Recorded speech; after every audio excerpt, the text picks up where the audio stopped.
Okay. அஸ்ஸலாமு அலைக்கும் வரஹ்மத்துல்லாஹி வரகாத்துஹு. வணக்கம், குட் ஈவினிங். சரியா? ஓகே. முதலாவதே சொல்லிக் கொள்றேன், கிளாஸ் வந்து இன்னே தொடர்ச்சியா நடக்க போகுது.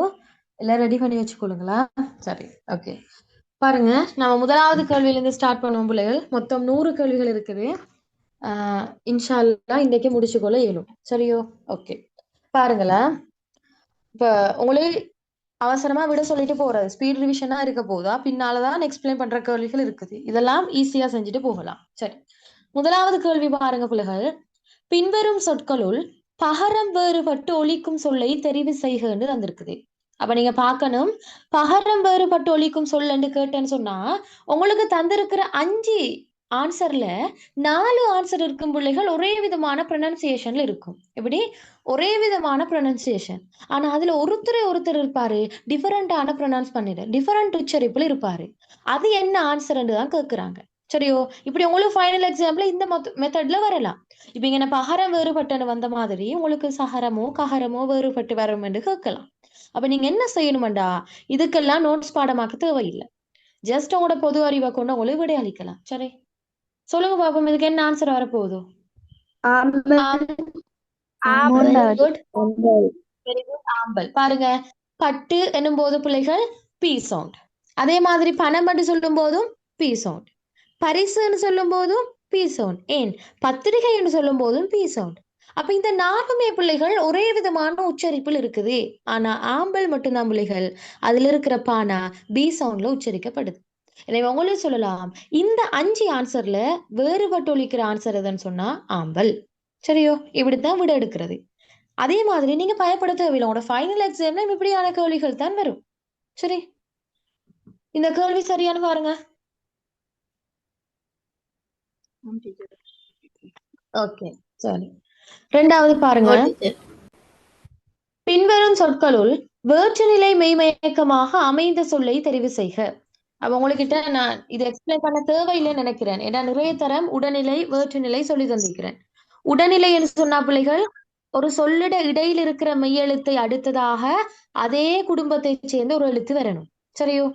வேற்றுநிலை என்று சொன்னா ஒரு சொல்லிட இடையில இருக்கிற மெய்யெழுத்தை அடுத்ததாக அதே குடும்பம் அல்லாத இன்னொரு குடும்பத்திட எழுத்து வந்திருக்க வேணும். சரியோ? இப்ப உங்ககிட்ட கேக்குறாங்க, வேற்றுநிலை மெய்மயக்கம் அமைந்த சொல்லை தெரிவு செய்க. ஃபர்ஸ்ட் சொல்லுங்க பாப்போம், என்ன ஆன்சர் வரும்? Kalyani. Kalyani. Very good, Kalyani.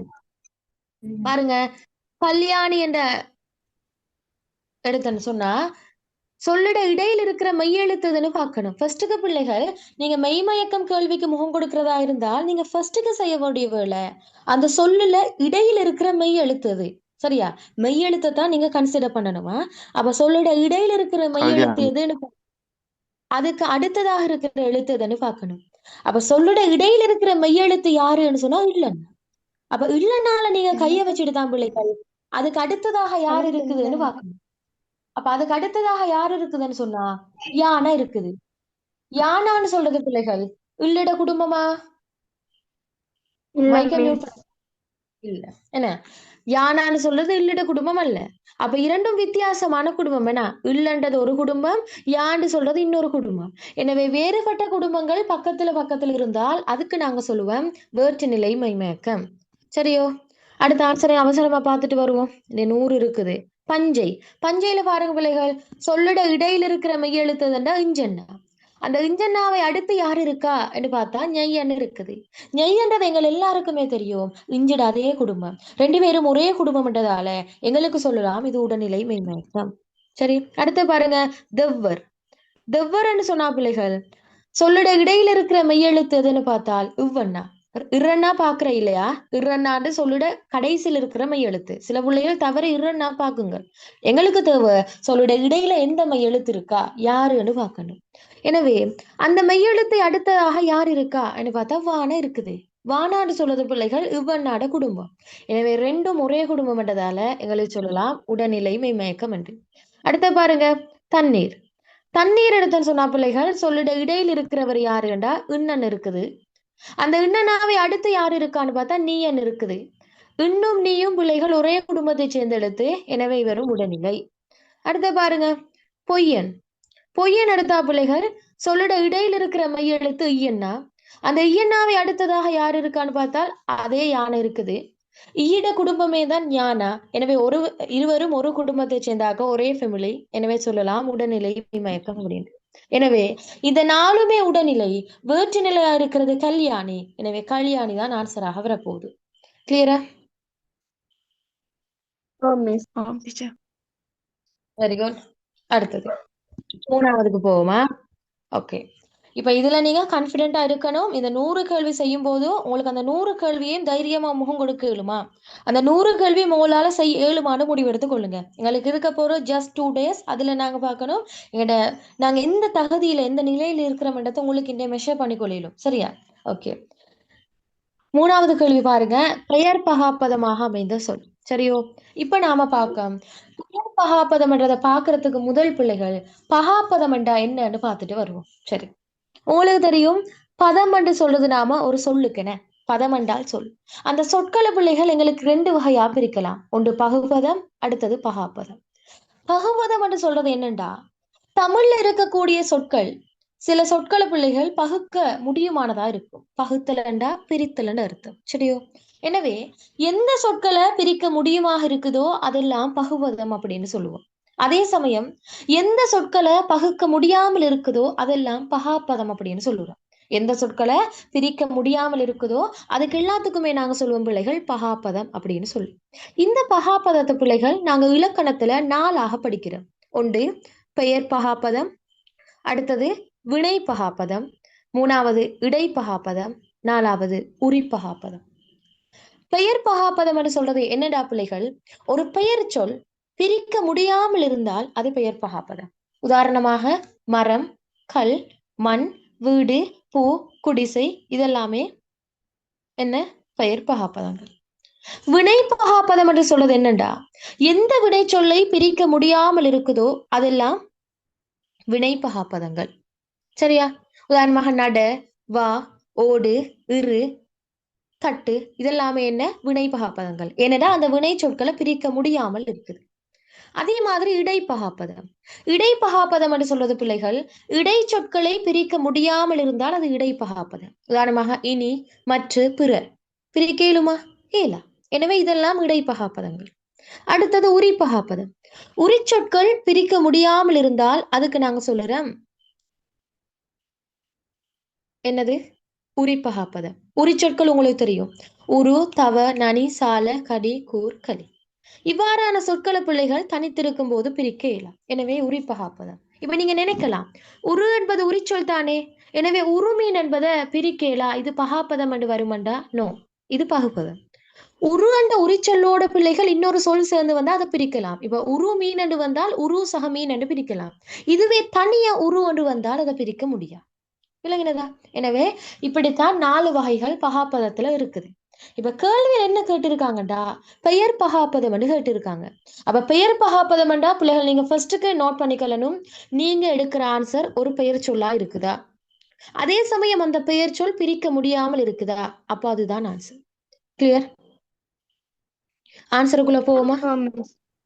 Okay, சரி. ஃபர்ஸ்ட் முதலாம் பாருங்க கூனி. ஃபர்ஸ்ட் ஐடென்டிஃபை பண்ணுங்க. கூனி என்று சொல்றது ஒரு பெயர் சொல். இந்த கூனி என்ற பெயர் சொல்ல பிரிக்க முடியுமான்னு பார்த்தா ஓ முடியும். எப்படி பிரிக்கலாம்? கூன் சக இ. Very good. கூன் சக இ கூனி. எனவே நாங்க அழகா பிரிச்சிட்டோம். எனவே இது பெயர் பகுப்பதம் என்றதுக்குள்ள வரும். இது பெயர் பகுப்பதம் என்றதுக்குள்ள வரும். ஓகே, அடுத்த பாருங்க கேண்மை. கேண்மை பிரிக்க இயலுமான்னு பாருங்க. கேன் சகமை. Very good. கேன் சகமைன்னு சொல்லி எனவே ஆன்சராக அது வராது. ஏன்? அது பகுபதத்துக்குள்ள வரும்.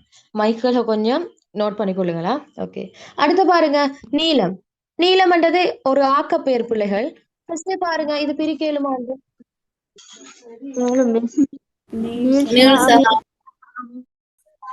Very good. நீல் சக அம்மண்டு பிரிக்கலாம். Very good. இத மாதிரியான சொற்களை பார்த்துக்கொள்ளுங்க. நீலம பிரிக்கலாம் பிள்ளைகள், நீல் சக அம்மண்டு பிரிக்கலாம். எனவே இது ஒரு பகுபதம். அடுத்து பாருங்க அறிஞன். அறிஞனை பிரிக்க இயலுமான்னு பாருங்க.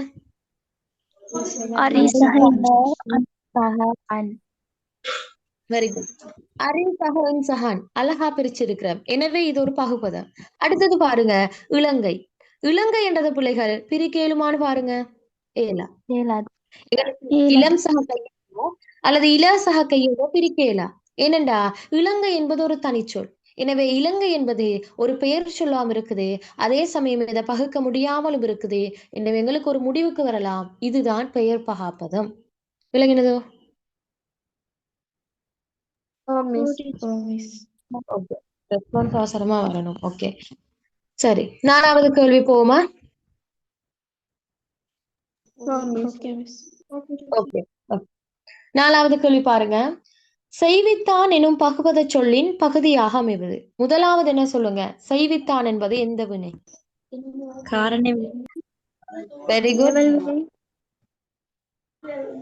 செய்வித்தான் என்பது ஒரு காரண வினை. பிள்ளைகள் மைக்க கொஞ்சம் மியூட் பண்ணிக்கொள்ளுங்க. அது யார்கிட்ட? லாஸ்டா மைக் மியூட் பண்ண ஆள்கிட்ட தான் சத்தமா? ஓகே, பாருங்க, செய்வித்தான் என்றது ஒரு காரண வினையா இருக்குதுன்னு. சரி, மிச்சம் டைம் எடுக்க இல்ல. எனக்கு ஒருத்தர் சொல்லுங்க பாப்போம், காரண வினை என்றா என்னண்டு? ஃபாஸ்ட், சரியா சொல்லுங்க. ஒருத்தர் ஒரு செயலை செய்யாம ஒரு இன்னொரு ஆளை வினையுடைய வச்சு ஒரு கருத்தா வேலையை செய்தாங்கன்னா அவர் அது அந்த காரண செயலை வினை. செய்யாம இன்னொருவரை கொண்டு அவ்வினையை செய்கிறது. Very good, very good. அதாவது ஒரு வினையின் கருத்தா அவரே அந்த வினையை நிகழ்த்தாமல் இன்னொருத்தரை கொண்டு அந்த வினையை செய்விச்சென்றால் அதுதான் காரண வினை. எனவே இங்க செய்வித்தான் என்றதுலையும் விளங்குது பிள்ளைகள், இந்த வினையிட கருத்தா வினையை செய்ய இல்ல, இன்னொருவரை கொண்டுதான் அதை செய்ய வச்சிருக்கிறான்னு அர்த்தம் என்ன. எனவே செய்வித்தான் காரண வினை. பின்னால காரண வினையில் இருக்குது, சொல்லித்தாரனா. இப்ப ஜஸ்ட் இதை பார்த்துட்டு போம். கேள்வி என்னண்டா பிள்ளைகள், செய்வித்தான் எனும் பகுவத சொல்லின் பகுதியாக அமைவது என்னன்னு கேக்குறாங்க. சரி, இப்ப நாம இதை பிரிச்சு பார்ப்போம். பிரிச்சாதான் எங்களுக்கு பகுதி எதுன்னு கண்டுபிடிக்கலாம். இத பதப்பிரிப்பு செய்ய பார்ப்போம்.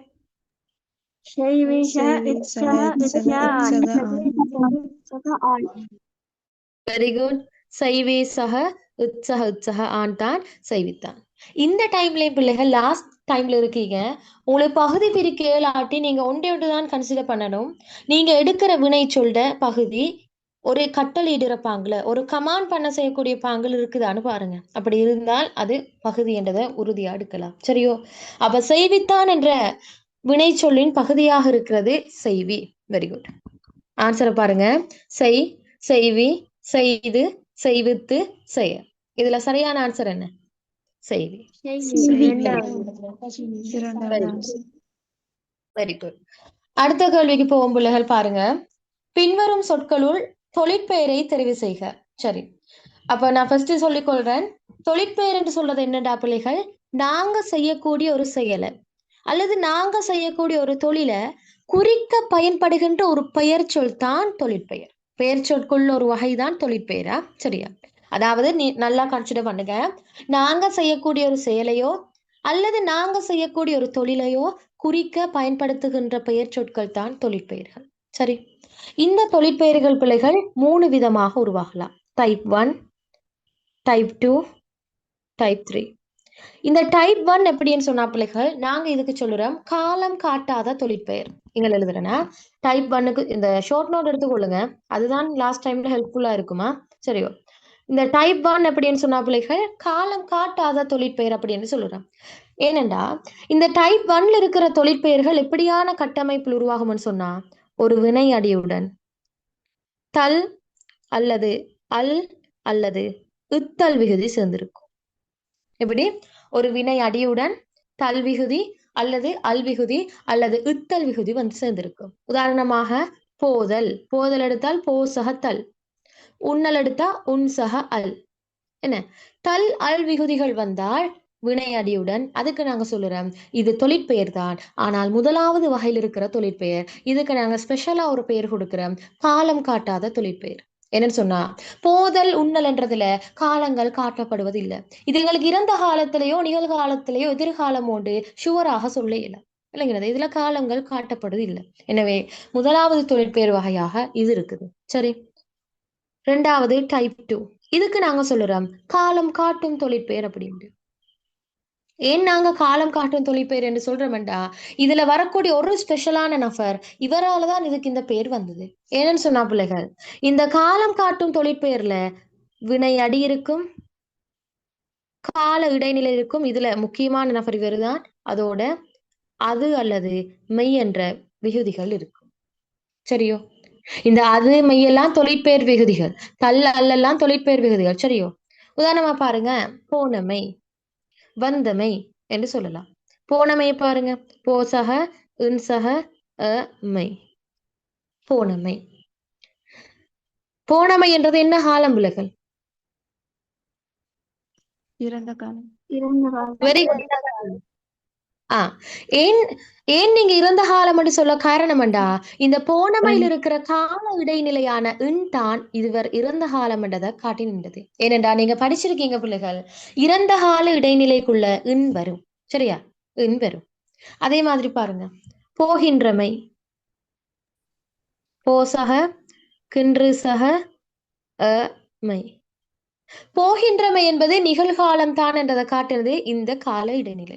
எனவே நான் ஆல்ரெடி உங்களுக்கு சொல்லியிருக்கிறேன், இடைநிலை ஒரு வினைச்சொல்ல பிள்ளைகள், தொழிற்பெயரிலோ வினைச்சொல்லையோ பிள்ளைகள் இடைநிலைகள் வருமாக இருந்தால் அந்த இடைநிலைகள் தான் உங்களுக்கு காலத்தை எடுத்து காட்டும். அதோட நான் சொல்லிக்கிறேன், இடைநிலைக்கு இருக்கிற ஒரு ஸ்பெஷலான குவாலிட்டியே காலத்தை எடுத்து காட்டும்னு சொல்லி. எனவே இந்த வகையான தொழிற்பெயர்களுக்கு நாங்க காலம் காட்டும் தொழிற்பெயர் என்று சொல்லறதுக்கான காரணம் இங்க கால இடைநிலைகள் வந்திருக்கிறதால. சரியோ? இது டைப் 2 ஒன்று நாம சொல்லுறோம். டைப் 3 என்று இருக்குது பிள்ளைகள், அது எதிர்மறை இடைநிலை, எதிர்மறை தொழிற்பெயர்கள். சரியோ? எதிர்மறை தொழிற்பெயர்கள் எப்படி உருவாகும்னு சொன்னா, வினை அடியுடன் ஆ ஆத் என்ற எதிர்மறை இடைநிலைகள் வந்து அது அல்லது மெய் என்ற விகுதிகள் வரும். இது வினையடி ஆத் என்ற எதிர்மறை இடைநிலைகள், அது அல்லது மெய் என்ற விகுதிகள் வரும். உதாரணமாக செய்யாதது, செய்யாமை, போகாதது இப்படின்னு வரலாம். போனது என்று சொன்னா பிள்ளைகள் அது பாசிட்டிவ், போகாததுன்னு சொன்னா அது நெகட்டிவ். பாருங்க, போசக ஆத்சக அது போகாதது. எனவே இது ஆத்தென்ற இடைநிலை வந்திருக்கிறதால இதுக்கு நாங்க சொல்லுறோம் எதிர்மறை தொழிற்பெயர் அப்படின்னு சொல்லி. சரியோ? எனவே இந்த 3 வகையான விதங்கள்ல தான் தொழிற்பெயர்கள் உருவாகும். சரியோ? இப்ப நான் தொழிற்பெயர்ல உங்களுக்கு 3 வகை. என்னது? எதிர்மறை கொண்டு சொல்லுங்களேன். எதிர்மறை தொழிற்பெயர். சரி, எதிர்மறை தொழிற்பெயர்கள் பிள்ளைகள் இந்த மாதிரியான கட்டமைப்புல உருவாகும். வினையடி பிளஸ் ஆ அல்லது ஆத். இந்த இவருதான் இந்த தொழிற்பெயரை எதிர்மறை நெகட்டிவ் ஆக்குறதுல இவருடைய பங்களிப்பு மிக அதிகம். சரியா? இவர் இருக்கிறதாலதான் எதிர்மறை ஆகுது. சரியோ? அதோட அது அல்லது மெய் என்ற விகுதிகள் வரும். உதாரணம் பார்ப்போம் பிள்ளைகள், செய்யாதது. பாருங்களா, செய் என்ற வினையடியுடன் ஆத் என்ற எதிர்மறை இடைநிலை வந்து அது என்ற விகுதி வந்திருக்குது. சரியோ? அதே மாதிரி செய்யாமை, செய்தமை என்று வந்தால் அது நேர்மறை, செய்யாமை என்று வந்தால் அது எதிர்மறை. பிரிச்சு பார்ப்போமா? பாருங்க, செய் என்ற வினை அடியுடன் ஆ என்ற எதிர்மறை இடைநிலை வந்து மெய் என்ற விகுதி வந்திருக்கு. எனவே இது எதிர்மறை தொழிற்பெயர் அப்படின்னு சொல்லுறேன். கிளியரானு பாருங்க.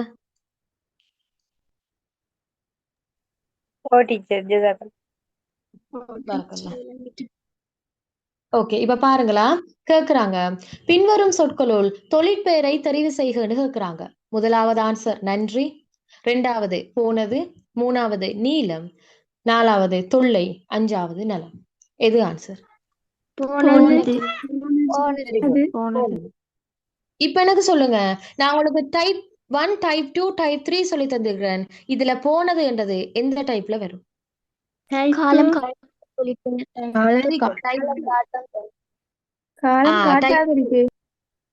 வெரி குட், டைப் 2ல வரப்போகுது. அதாவது காலம் காட்டும் தொழிற்பெயர். என்ன பாருங்க, போசக இன்சக அது போனது. போ என்பது வினையடி, இன் என்பது இறந்த கால இடைநிலை, அது என்பது தொழிற்பெயர் விகுதி. எனவே இது இறந்த காலத்தை காட்டுகின்ற ஒரு தொழிற்பெயர். எனவே உங்களுக்கு சொல்லலாம், போனது என்றது ஒரு தொழிற்பெயர். வெரி குட், கிளியரானு பாருங்க.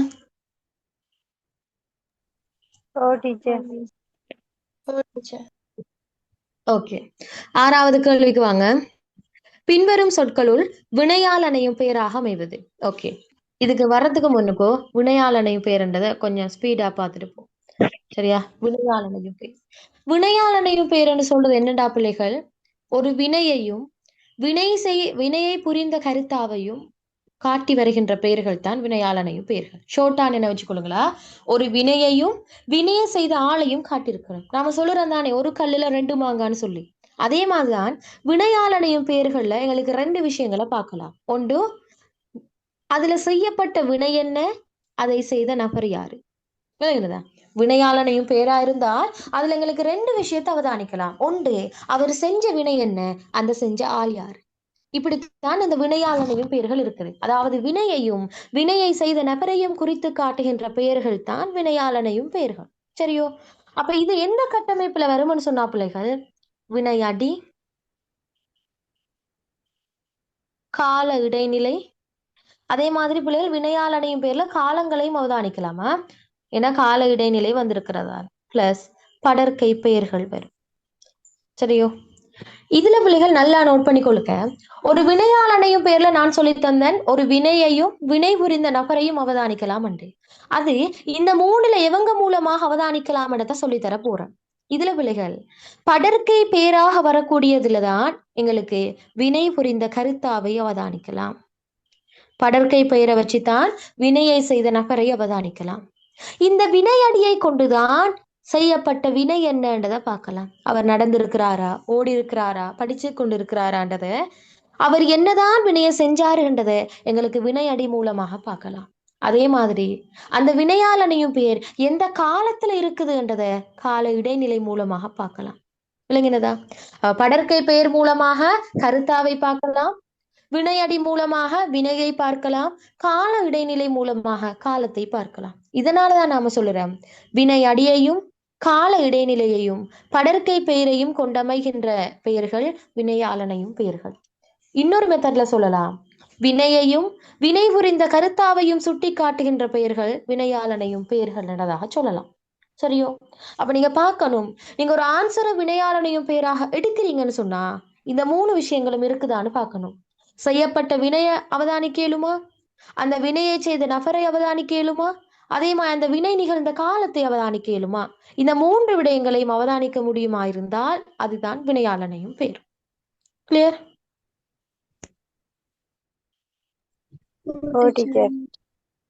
Very good. ஓகே, சரி பார்ப்போம். முதலாவது தந்திருக்குது நின்றவன், 2வது தந்திருக்குது சிறுவர், 3வது தமிழர்கள், 4வது மாணவன், 5வது கணவன். எது ஆன்சர்? நின்றவன். Very good. நின்றவன். Very good.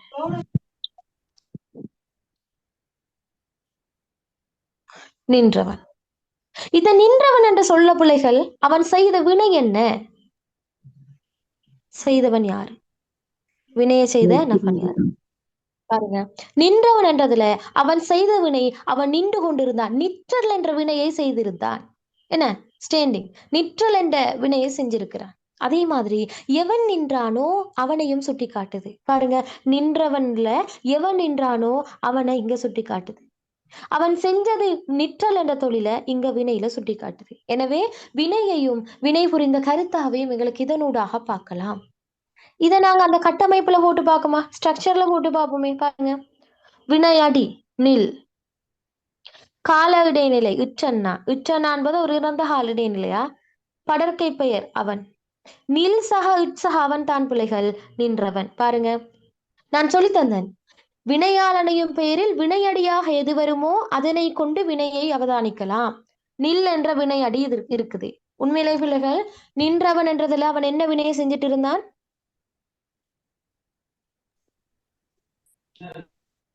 நின்று கொண்டிருக்கிறது. இப்ப வினையடி மூலமாக வினை அவதானிக்கலுமா இல்லதா? எழும். நான் சொல்லி தந்தேன் படற்கை பெயர் சொல்லினூடாக. Very good. நான் சொல்லி தந்தேன் படற்கை பெயர் சொல்லினூடாக அந்த வினையை எவன் செஞ்சானோ அந்த நபரை அவதானிக்க முடியும். பாருங்க, இதுல இருக்கிற படற்கை பெயர் சொல் அவன் நபர் இருக்குதா இல்லையா? இருக்குது. சொல்லி தந்தார் இடையில வர கால இடைநிலை மூலமாக அது என்ன காலம் என்றதை பார்க்கலாம். இடையில இற்றனா வந்திருக்குது, இற்றனாவை கண்டாலே உங்களுக்கு தெரியும் அது இறந்த கால இடைநிலை தான் என்று. எனவே காலத்தையும் அவதானிக்க முடியும். சரியோ? எனவே வினையாளனையும் பெயர்கள் இப்படித்தான் வரும். சரி,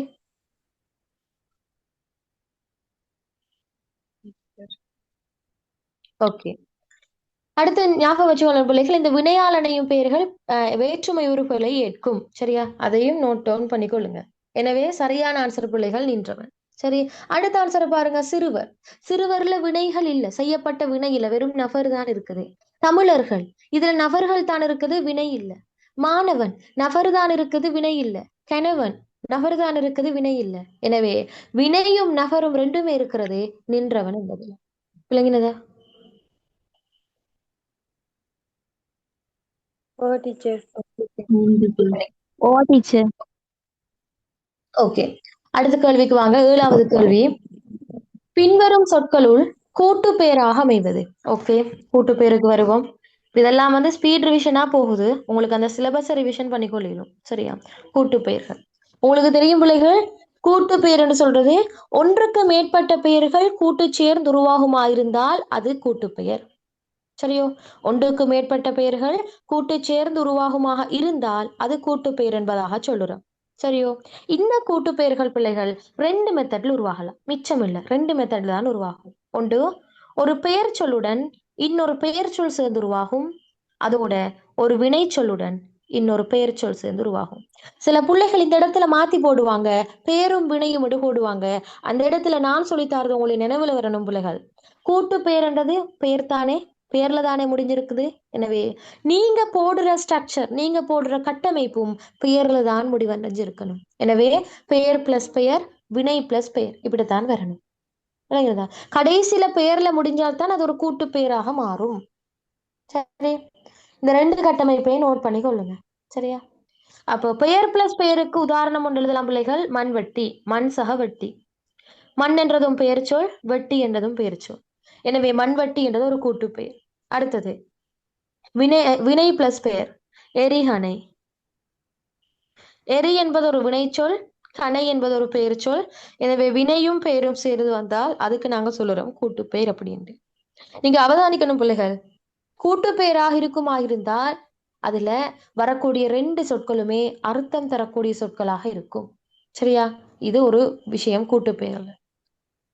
அதே மாதிரி இன்னொரு டிப் ஒன்று சொல்லித்தாரன். கூட்டு பெயர்ல பிள்ளைகள் நீங்க 2வது மெத்தட் படிச்சீங்களே, வினை பிளஸ் பெயர்னு சொல்லி. அந்த 2வது மெத்தட்ல இருக்கிற அத்தனை சொற்களும் 1வது மெத்தட சொல்ல இல்லையா, பெயர் பிளஸ் பெயரை சொல்ல இல்லை. 2வது மெத்தட்ல இருக்கிற எல்லா சொற்களுமே வினை தொகையாக வரும். நோட் பண்ணிக்கொள்ளுங்க. இதெல்லாம் உங்களுக்கு ஈஸியா படிக்கிறதுக்கான டிப்ஸ். 2வது மெத்தட்ல இருக்கிற எல்லா சொற்களுமே வினை தொகையாக வரும். உதாரணத்துக்கு எடுத்து காட்டுவேன். சரியா? பாருங்களா. எரிகணை. எரிகணை வினை பிளஸ் பெயர்ல வந்த கூட்டு பெயர். சுடுசோறு. 2 போதும் பாருங்க. எரிகணை என்றது ஒரு கூட்டு பெயர், அதே சமயம் இது ஒரு வினை தொகையா இருக்குது. எரிந்தகனை, எரிகின்ற கனை, எரியும் கனைன்னு மாத்தலாம். சுடுசோறு என்றது ஒரு வினை தொகையா இருக்குதுன்னு, சுடு என்ற வினை சொல்லும் சோறு என்ற பெயர் சொல்லும் சேர்ந்து இருக்குது. அதே சமயம் at the same time இது வினைத்தொகை. சுட்ட சோறு, சுடுகின்ற சோறு, சுடும் சோறு. அப்ப இப்படியான விஷயங்களை நீங்க நோட் பண்ணணும். இந்த கேள்வி ஒரு பாஸ் பேப்பர்ல வந்தது, மலைக்கை என்றதுல வந்தது. மலைக்கை, வாழ்க்கை. அதே மாதிரி 2015க்கு பிறகு வந்த பாஸ் பேப்பரை நினைக்கிறேன், அந்த மாதிரியான ஒரு கேள்வியில அந்த ஆன்சர் வந்தது. சரியா? அதை நாங்க கூட்டு பெயராக எப்படி எடுத்தோம்னு சொன்னா, அது ஒரு வினைத்தொகையா இருந்தது. அந்த வினைத்தொகையா இருந்ததாலதான் நாங்க அதை கூட்டு பெயரா எடுத்தோம். இப்படி நாங்க ரிவர்ஸ்ல கூட பார்த்து எங்களுக்கு ஆன்சர் எடுக்கலாம். சரியோ? அப்ப எனவே அப்ப ஜாயின் பண்ணி வர விடைகளை கொஞ்சம் நோட் பண்ணி கொள்ளுங்க. அப்ப நீங்க என்ன செய்ய வேணுமாண்டா, சின்னதா ஒரு குட்டி நோட் ஒண்ணு போட்டுக்கொள்ளுங்க. கூட்டு பெயர்ல 2வது முறையில வரக்கூடிய அத்தனை சொற்களும் வினைத்தொகையாகவும் வரும் எனதை நோட் பண்ணி கொள்ளுங்க. சரியா? ஓகே, சரி. இதுல ஆன்சர் பாருங்க. முதலாவது பறிமுதல். இதுதான் ஆன்சராக வரப்போகும். பாருங்க, பறிமுதல் என்றத பிள்ளைகள் பரி பிளஸ் முதல் என்பதாக மாத்தலாம். பரி என்பது வினைச்சொல், முதல் என்பது பெயர் சொல். எனவே வினையும் பெயரும் சேர்ந்து வந்தால் அது கூட்டு பெயர். எனவே சரியான ஆன்சர் இது. அடுத்தது பார்ப்போம், நடவாமை. எனக்கு சொல்லுங்க பார்ப்போம், நடவாமை என்பது என்ன வகையான பெயர்? எதிர்மறை தொழிற்பெயர். Very good, very good. நடவாமை என்பது எதிர்மறை தொழிற்பெயர். சரியா? நட என்ற வினையடியுடன் இவ்வென்ற கால இடைநிலை வந்து ஆ என்ற எதிர்மறை இடைநிலை வந்து மெய் என்று வந்திருக்கு. எனவே நடவாமை என்பது எதிர்கால எதிர்மறை தொழிற்பெயர். விளங்கினதா? நடவாமை அல்லது உங்களுக்கு பொதுவா எதிர்மறை தொழிற்பெயர் என்று கூட சொல்லலாம். சரி, ஓகே. அடுத்தது மறதி. மறதி ஒரு கூட்டு பெயரா? இல்ல. இல்ல. நடந்தது இது என்ன பெயர்? காலம் காட்டும் தொழிற்பெயர். Very good. காலம் காட்டும் தொழிற்பெயர். நடப்பது இது என்ன பெயர்?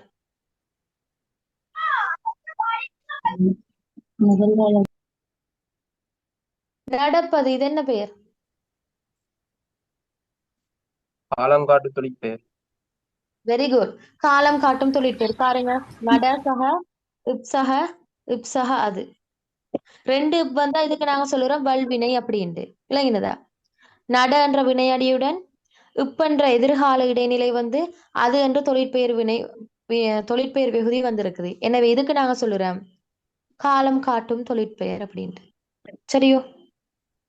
ஓகே. எனவே கூட்டு பெயராக வரப்போறது பிள்ளைகள் பறிமுதல். கிளியரானு பாருங்க. ஓகே. அடுத்த கேள்வி கொஞ்சம் முக்கியமான கேள்வி, நோட் பண்ணிக்கொள்ளுங்களா? ஓகே, சரி. 8வது கேள்வி. வெள்ளை உடுத்தினான் என்பது கருவியாக பெயர், கருத்தாவாக பெயர், குணவாக பெயர், இடவாக பெயர், பொருளாக பெயர். இதுல வெள்ளை உடுத்தினான் என்பது என்ன ஆகு பெயர்? குணவாகு பெயர். Very good. குணவாகு பெயர். குணவாகு பெயர். Very good. சரி, ஆகு பெயர்கள் சரி இதிலே விளங்கப்படுத்தி போடுறேன் வாங்க. ஆகு பெயர்கள் கொஞ்சம் கவனமா பார்த்துக்கோங்க. 19 ஆகு பெயர்கள் இருக்குது. வெள்ளை உடுத்தினான். இந்த கிளாஸ் எப்படி முடிய ஒரு மிட் நைட் ஆகும். இது முடிய யாராச்சும் ஒருத்தர் வந்து எனக்கு சொல்லுங்க, ஆகு பெயர்களுக்கான நோட்ஸ் உங்களுக்கு நான் எடுத்து வச்சிருந்தேன், நான் அதை போடுறதுக்கா? சரியா? வெள்ளை உடுத்தினான். இந்த வெள்ளை உடுத்தினான்றத பிள்ளைகள் பாருங்க, உங்களுக்கு தெரியும் பிள்ளைகள், வெள்ளை என்பது என்ன பெயர்? ஒரு குணப்பெயர். என்ன? வெள்ளை என்பது ஒரு நிறம், நிறத்தை குறிச்சு வந்திருக்கிறதால எங்களுக்கு சொல்லலாம் இது குணப்பெயர் என்று. இப்ப பாருங்க, இந்த வாக்கியத்துல வெள்ளை என்பது குணப்பெயர் என்று தெரியும். ஓகே, இப்ப நாங்க வாக்கியத்தை வச்சுதான் பாக்குறோம். வெள்ளை உடுத்தினான்றதுல பிள்ளைகள் நாம வெள்ளை நிறத்துக்கு சொல்லி இருக்கிறோமா அல்லது வெள்ளை நிறத்துல இருக்கிற ஆடைக்கு சொல்லி இருக்கிறோமா? ஆடை. ஆடைக்கு சொல்லி இருக்கிறேன். எனவே பிள்ளைகள் இங்கு வெள்ளை என்பது நிறத்துக்கு ஆகி வரவில்லை, அந்த வெள்ளை என்பது ஆடைக்காகி வந்திருக்குது. எனவே குணப்பெயர் ஆடைக்காகி வந்திருக்கு. என்ன நடந்திருக்குது? குணப்பெயர் என்ன நடந்திருக்குது பிள்ளைகள்? ஆடைக்காகி வந்திருக்குது. எனவே குணப்பெயர் ஒன்று அந்த குணத்துக்காகி வராமல் இன்னொன்றுக்காகி வந்தால் அதுக்கு நாங்க சொல்றோம் ஆடை. பாருங்க, வெள்ளை என்பது குணப்பெயர், ஆனா இங்க குணத்துக்காகி வரவில்லை. அது எங்க வந்திருக்குது? வேறொரு விடயமான ஆடைக்கு வந்து நிற்கிறது. எனவே இதுக்கு நாங்க சொல்றோம் குணவாகு பெயர். குணப்பெயர் அந்த குணத்துக்காகாமல் இன்னொன்றுக்காகி வந்தால் அதுக்கு நாங்க சொல்றோம் குணவாகு பெயர். இல்லைங்கனதா?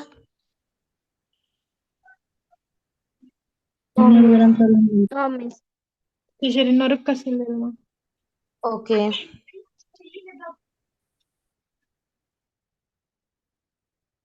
வெள்ளை அடித்தான் அல்லது வீட்டுக்கு வெள்ளை பூசினான். சரியா? இப்ப வெள்ளை அடித்தான்ன்றதுலயும் வெள்ளை பூசினான்றதுலயும் நாங்க எதை சொல்லுறோம் பிள்ளைகள்? பெயிண்ட் அடிச்சேன், அதைத்தானே சொல்லுறோம்.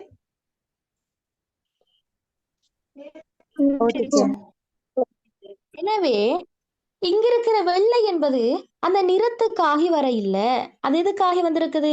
அந்த வெள்ளை என்ற பெயிண்ட்டுக்காகி வந்திருக்குது. அந்த பெயிண்ட் தான் வெள்ளை நிறத்தில் இருக்குது, ஆனா அந்த வெள்ளை என்பது எதுக்காகி வந்திருக்குது? பெயிண்ட்டுக்காகி வந்திருக்குது.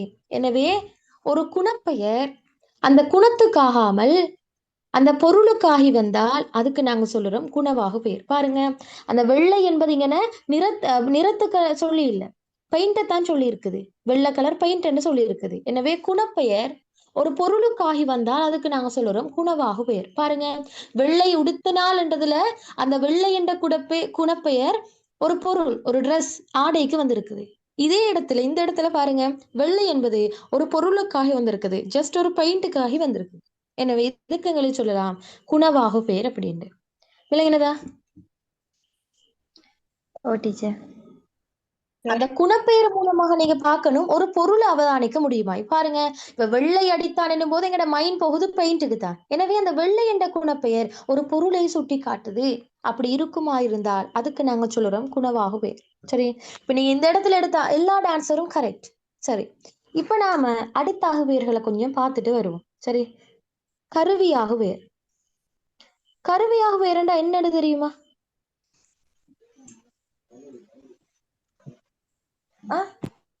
கருவியாக வேற என்னன்னு தெரியுமா?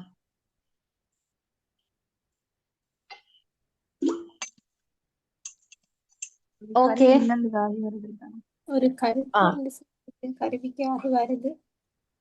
ஓகே, பாருங்க, கருவியாக வேறுன்னு சொல்லுது என்னடா பிள்ளைகள்? ஒரு கருவி கருத்தாவுக்கு ஆகி வந்தால் அது கருவியாக பெயர். ஒரு கருவி கருத்தாண்டா நஃபரா பிள்ளைகள்? சரியா, நஃபருக்கு தான் நம்ம கருத்தான்னு சொல்லுறோம். ஒரு கருவி, ஒரு சாமான் ஒரு நபருக்காகி வந்தால் அதுக்கு நாங்க சொல்லுறோம் கருவியாக பெயர். உதாரணமா பாருங்க, திருவாசகம் படித்தேன். திருவாசகம் யார் எழுதின பிள்ளைகள்? யார் எழுதின? திருப்பாணர். திருவாசகத்தை எழுதினவர் மாணிக்க வாசகர். ஓமா இல்லையா? சரி, இப்ப இந்த இடத்துல பிள்ளைகள் திருவாசகம் என்றது ஒரு புக், அதாவது ஒரு கருவி. ஓமா இல்லையா?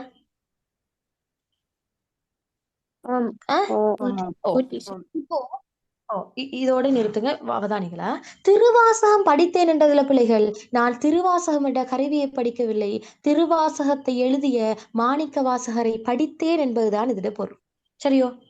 இந்த வாக்கியத்துல பொருள் எப்படி எடுக்கணும்டா, திருவாசகம் என்றது நாங்க புக்க சொல்ல இல்ல, யாரு அந்த திருவாசகத்தை எழுதிய நபரான மாணிக்க வாசகரை படித்திருக்கிறேன்.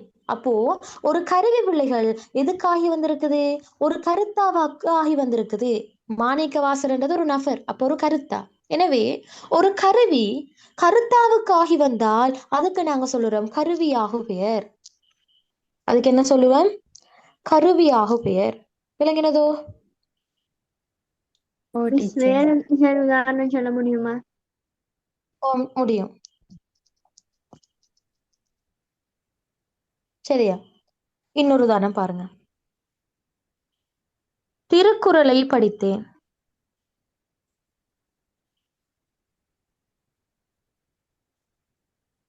திருக்குறளை படித்தேன் என்றதுல பிள்ளைகள் திருக்குறள் என்றது ஒரு கருவி. இங்க நான் சொன்னது திருக்குறளை படித்தேன் என்ற அந்த கருவியை நான் சொல்ல இல்ல, திருக்குறளை எழுதிய கருத்தாவான திருவள்ளுவரை படித்தேன் என்றுதான் இதோட மீனிங். சரியோ? எனவே இங்க திருக்குறள் என்ற கருவி அந்த புக்குக்காகி வராமல், அந்த புக்கை சொல்லாமல் அந்த புக்கை எழுதிய கருத்தாவான திருவள்ளுவரை சுட்டி காட்டுது மறைமுகமாக. எனவே ஒரு கருவி கருத்தாவை சுட்டி காட்டி இருந்தால் அல்லது ஒரு கருவி கருத்தாவுக்கு ஆகி வந்திருந்தால் அதுக்கு நாங்க சொல்லுறோம் பிள்ளைகள் கருவியாக பெயர். சரி, விளங்கினதா? ஓகே, அதே மாதிரி கருத்தாவாக பெயர், கருவியாக பெயர் ரிவர்ஸ் தான் கருத்தாவாக பெயர். கருத்தாவாக பெயர் என்றா பிள்ளைகள் ஒரு கருத்தா கருவிக்காகி வரணும். அதாவது ஒரு நபர் அந்த நபரை குறிக்காமல் அந்த நபர்ட ஒரு பொருளுக்காகி வந்திருக்கணும். கருத்தா என்ன செஞ்சிருக்கணும்?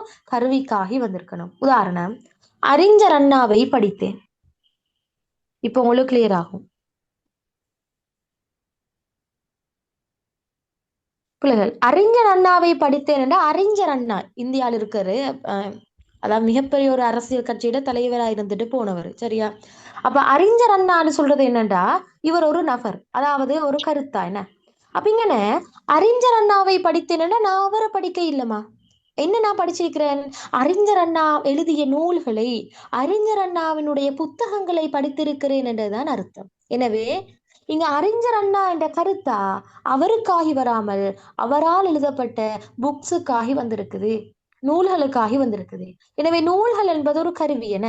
எனவே கருத்தா பிள்ளைகள் அந்த நபருக்காகி வராமல் ஒரு கருவிக்காகி வந்தால் அதுக்கு நாங்க சொல்லுறோம் கருத்தாவாக பேர். விளங்கினதா? எக்ஸ்கியூஸ் மீ டீச்சர், ஓ திருவள்ளுவரை படித்தேன் அப்படியே வரையலுமா அப்ப இது? வெரி குட், வரலாம். திருவள்ளுவரை படித்தேன் என்று அதோட அர்த்தம் என்ன? நான் திருவள்ளுவரை படிக்க இல்லம்மா, நான் திருவள்ளுவரால் எழுதப்பட்ட திருக்குறளை படித்தேன் என்றுதான் அதோட அர்த்தம். எனவே திருவள்ளுவர் என்ற கருத்தா திருக்குறள் என்ற கருவிக்காகி வந்திருக்குது. எனவே கருத்தா உண்டு, கருவிக்காகி வந்தால் அதுக்கு நாங்க சொல்லுறோம் கருத்தாவாக வேறு. அதே மாதிரி மாணிக்க வாசகரை படித்தேன் என்றால் அது கருத்தாவாக வேறு. ஏன்? மாணிக்க வாசகரை படித்தேன் என்ற அதன் அர்த்தம் மாணிக்க வாசகரை படிக்கிறதல்ல, மாணிக்க வாசகரால் எழுதின நூலை படிக்கிறது. எனவே ஒரு கருத்தா கருவிக்காகி வந்தால் கருத்தாவாக பெயர், ஒரு கருவி கருத்தாவுக்காகி வந்தால் அது கருவியாக பெயர். விளங்கினதா?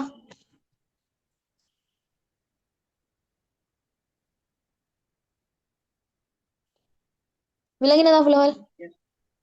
மிஸ். ஓ டீச்சர். ரிவர்ஸ்ல போட்டுக்கொள்ளுங்க. அடுத்தது இடவாகு பெயர். இடவாகு பெயர் என்று சொல்றது என்னடா பிள்ளைகள்?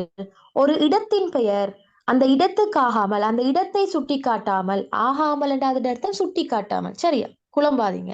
அப்ப ஒரு இடப்பெயர் அந்த இடத்தை சுட்டி நிற்காமல் அந்த இடத்தில் இருக்கிற பொருள்களுக்கோ அல்லது அந்த இடத்தில் இருக்கிற நபர்களுக்கோ சுட்டி காட்டி வந்தால் அது இடவாகு பெயர். உதாரணமாக கொண்டெடுப்போம். ஜல்லிக்கட்டு போட்டியில் தமிழ்நாடு வென்றது. சரியா? ஜல்லிக்கட்டில் தமிழ்நாடு வென்றது.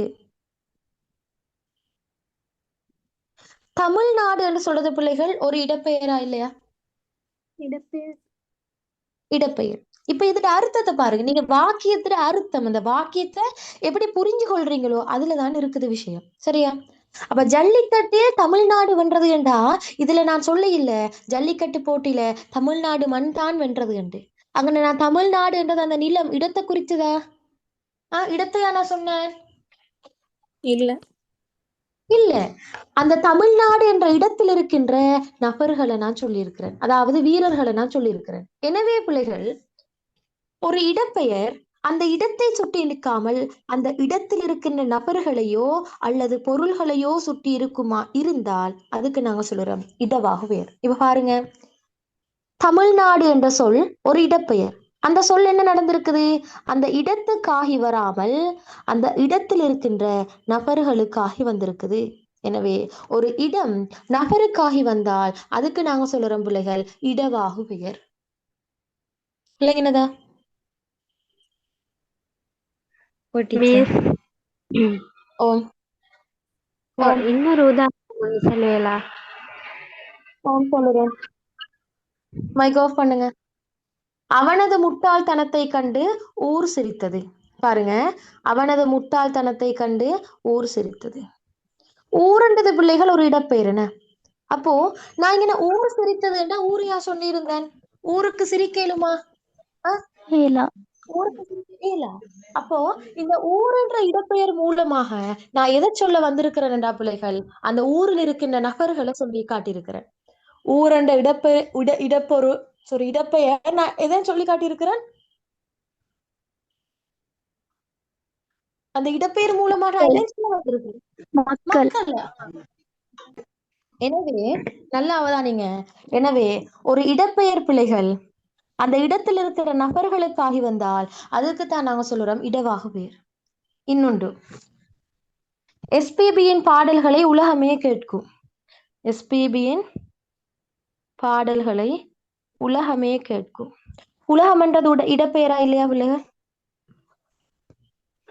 இடப்பெயர். இடப்பெயர். இவ்வாறுங்க உலகமே கேட்கும்னா உலகத்துக்கு காது இருக்கிறாக காது இருக்குதோ? இல்ல. அப்போ பிள்ளைகள் இங்க நான் உலகம் என்றது ஒரு இடப்பெயர். ஆனா அந்த இடப்பெயர் உலகத்துக்காகி வராமல் உலகத்தில் இருக்கின்ற மக்களுக்காகி வந்திருக்குது. எனவே ஒரு இடப்பெயர் அந்த இடத்தில் இருக்கிற நபர்களை சுட்டி காட்டி வந்திருந்தால் அதுக்கு நாங்க சொல்லுறோம் இடவாகு பெயர் அப்படின்னு. விளங்கினதா?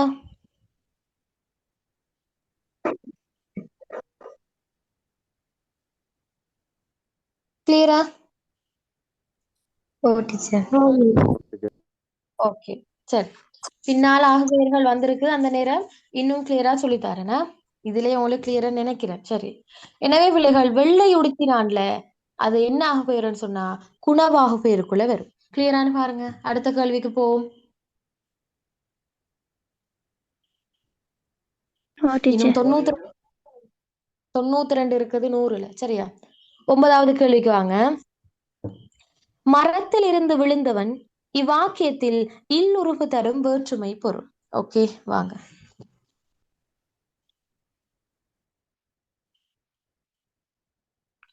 மரத்தில் இருந்து விழுந்தவன் இதுல பிள்ளைகள் இல்லுறுப்பு தரும் வேற்றுமை பொருளை கேக்குறாங்க.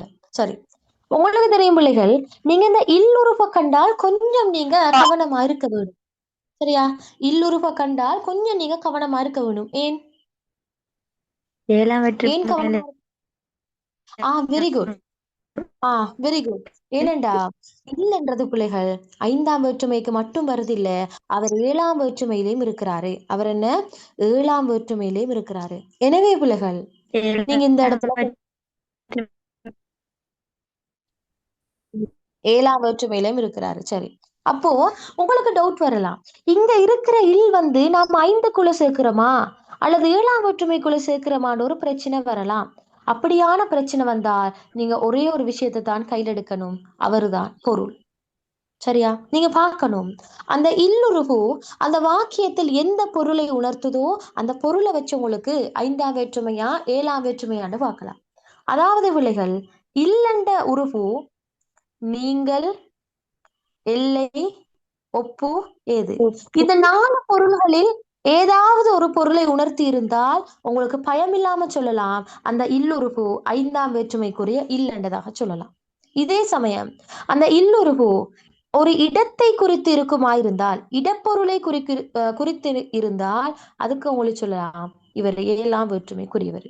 அப்போ இல்லன்றது 2 வேற்றுமைகள் இருக்கிறதால அது எந்த வேற்றுமைக்குள்ள வரும்ன்றதை நீங்க எப்படி பார்க்கலாம் என்றால் அதோட பொருளை வச்சு பார்க்கலாம். அந்த வாக்கியத்துல இல்லென்ற உறுப்பு புள்ளைகள் நீங்கள் பொருளையோ எல்லை பொருளையோ அல்லது ஒப்பு பொருளையோ அதே சமயம் ஏது பொருளையோ உணர்த்தி இருந்தால் அது உங்களுக்கு சொல்லலாம் என்ன 5ஆம் வேற்றுமைக்குரியது. இதே சமயம் அந்த இல்லண்டது பிள்ளைகள் ஒரு இடப்பொருளை உணர்த்தி இருந்தால் அதை உங்களுக்கு சொல்லலாம் இது 7ஆம் வேற்றுமைக்குரியது என்று. சரியா? இப்படி ஷோர்ட் நோட்டுன்னு எடுத்துக்கொள்ளுங்க. இப்ப நாம பார்ப்போம் இது எந்த பொருள் என்று. சரி பாருங்க, மரத்திலிருந்து விழுந்தான் இவ்வாக்கியத்தில் இல்லுறுப்பு தரும் வேற்றுமை பொருள். சரி, முதலாவது நீங்கள், 2வது ஒப்பு, 3வது இடம், 4வது உடைமை, 5வது உடனிகழ்ச்சி. என்ன பொருள்? நீங்கள். வெரி குட், நீங்கள் பொருள்.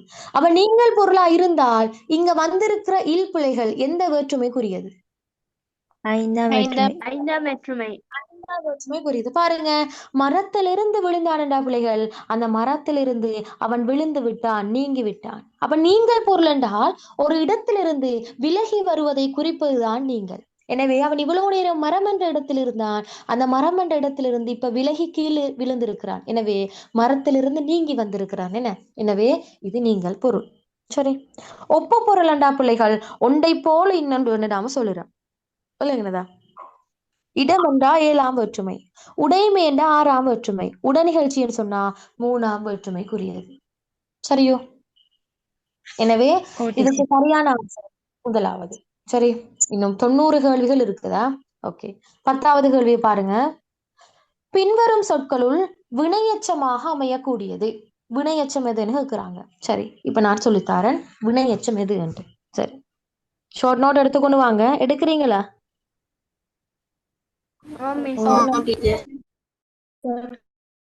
நினைவு வைக்கணும் பிள்ளைகள்.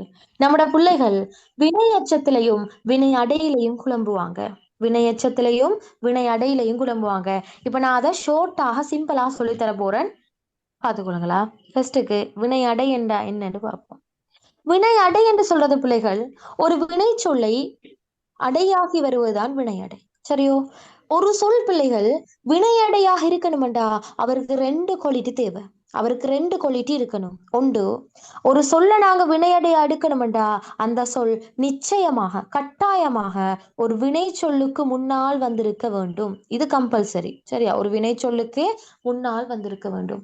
அதே சமயம் இந்த சொல் எந்த வினை சொல்லுக்கு முன்னால வருதோ அந்த வினை சொல்லினுடைய பண்பை, அதோட தன்மையை, அது எவ்வாறு நடைபெறுகின்றது என்ற விதத்தை உணர்த்தி இருக்க வேண்டும். சரியா? இந்த 2 குவாலிட்டியும் சரி வந்தால் அதுங்களுக்கு பயம் இல்லாம சொல்லலாம் அது வினையடை என்று. சரி, அப்ப ஒரு சொல்ல நாங்க வினையடையாக எடுக்கிறோம் என்றால் அது முதலாவது நிபந்தனை என்ன? அது ஒரு வினை சொல்லுக்கு முன்னால வந்திருக்க வேணும். 2வது நிபந்தனை, அந்த சொல் எந்த வினை சொல்லுக்கு முன்னால இருக்குதோ அந்த வினை சொல் எவ்வாறு நடைபெற்றது, அதோட பண்பு என்ன, அதோட தன்மை என்ன, இவ்வாறான விடயங்களை விளக்கி இருக்க வேண்டும். இப்படி இருந்தால் எங்களுக்கு அந்த சொல்லலாம் வினையடைதான் என்று. சரியோ? உதாரணம் பின்னால சொல்லித்தாரேன். அதே சமயம் பிள்ளைகள், ஒரு வினையச்சமாக இருந்தால் அதுக்கு 2 பண்புகள் இருக்க வேணும். ஒன்று, நீங்க எந்த சொல்ல வினையச்சமாக எடுக்க போறீங்களோ அந்த சொல் ஒரு வினை சொல்லுக்கு முன்னால் இருக்க வேண்டும். ஒரு வினை சொல்லுக்கு முன்னால் இருக்க வேண்டும். அதே சமயம் நீங்க எந்த சொல்ல வினையச்சமாக எடுக்க போறீங்களோ அந்த சொல் ஒரு வினை சொல்லுக்கு முன்னால் இருந்ததே அந்த வினை சொல்லின் பண்பையோ தன்மையையோ அது எவ்வாறு நடைபெற்றது என்ற விதத்தையோ குறித்து இருக்க கூடாது. இதுதான் வினையச்சத்திட பண்பு. எப்படி? வினை சொல்லுக்கு முன்னால வந்திருக்க வேணும், ஆனால் அந்த வினை சொல்லுட பண்பையோ தன்மையையோ எவ்வாறு நடைபெற்றது என்ற விதத்தையோ குறித்து காட்டாமல் இருக்க வேண்டும். இப்படி இருந்தால் அந்த சொல் வினையச்சம் என்பதாக சொல்லலாம். விளங்கினதா? இதுதான் வினையடையையும் வினையச்சத்தையும் கண்டுபிடிக்கிற மெத்தட். பெஸ்டான மெத்தட் இதுதான். உதாரணம் பார்ப்போமா? பாருங்க, டீச்சர் இன்னொரு விளங்கப்படுத்துங்க. எதையும் விளங்கப்படுத்தணும்? வினையெச்சத்து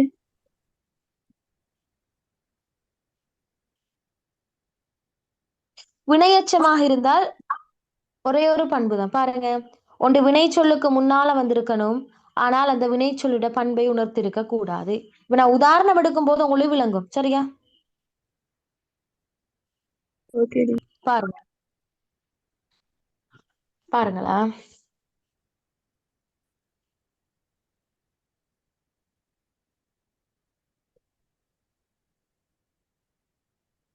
வேகமாக ஓடினான். சரியா? வேகமாக ஓடினான். அடுத்தது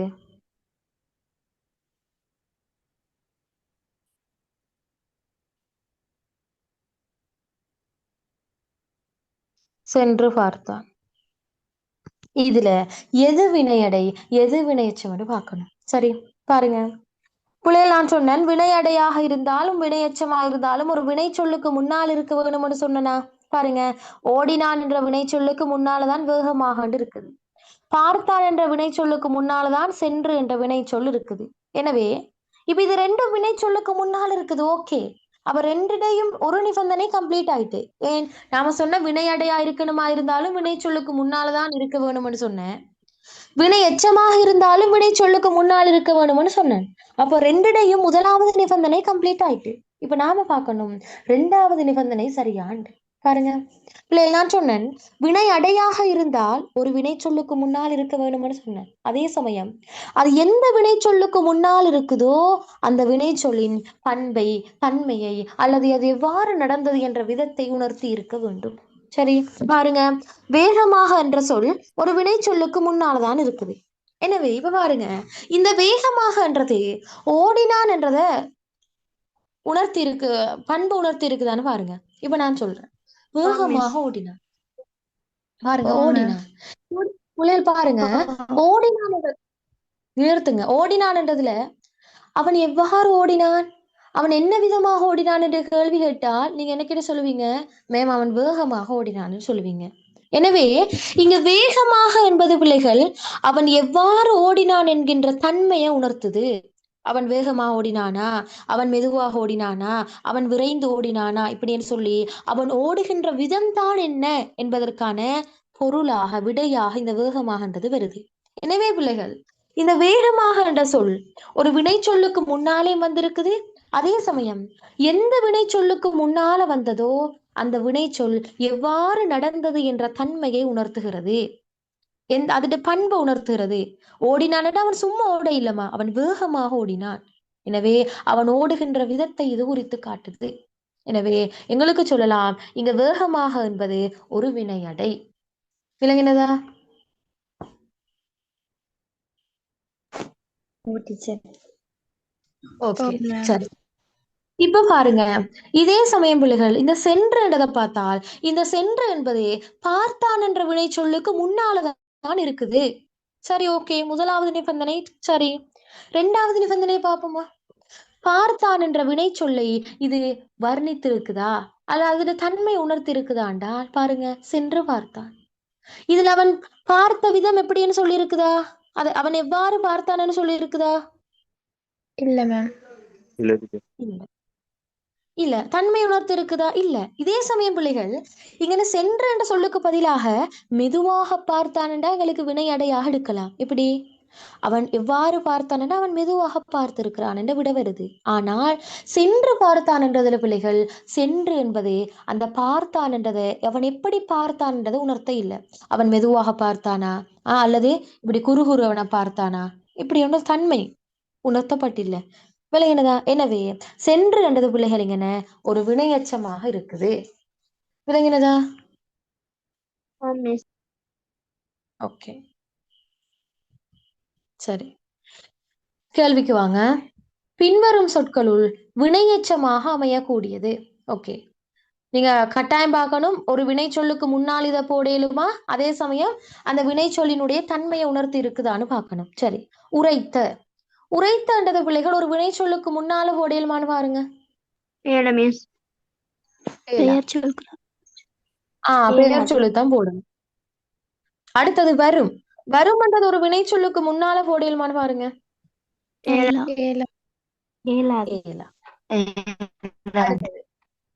அடுத்தது தேடி. தேடி என்பது வெரி குட், ஏலும். தேடி வந்தான் அல்லது தேடி சென்றான் என இப்படி போடலாம். எனவே ஒரு வினை சொல்லுக்கு முன்னால போடையிலும் அதே சமயம் அந்த வினை சொல்லுட பண்பை உணர்த்தி இல்லை. சரியோ? ஓகே. எனவே வினையச்சமாக வரலாம். அடுத்தது பெய்யும். பெய்யும் என்றது பின்னால் என்ன போடலாம் பிள்ளைகள்? பெய்யும் மழை. Very good. பெய்யும் மழை. மழை என்பது ஒரு பெயர் சொல். எனவே பெயர் சொல்லுக்கு முன்னால வந்திருக்குது. எனவே வினையச்சமாக வராது. அடுத்தது குடிக்கும். குடிக்கும் என்றது நீர். Very good. ஒரு பெயர் சொல்லுக்கு முன்னால வரலாம். எனவே வினையச்சமாக வராது. எனவே பிள்ளைகள் வினையச்சமாக வரணுமா இருந்தால் மூணாவது ஆன்சர் தான் கரெக்ட். இது சரியான பாருங்க உங்களோட. ஓகே, சரி. ஓகே, 11வது கேள்வி போவோமா? ஓகே. 100 கேள்வியில 10 கேள்வி முடிஞ்சு. இது எத்தனை 10 எத்தனை பேர்ட சரி? ஹேண்ட் ரைஸ் பண்ணுங்க. 10க்கு 10 எத்தனை பேர்?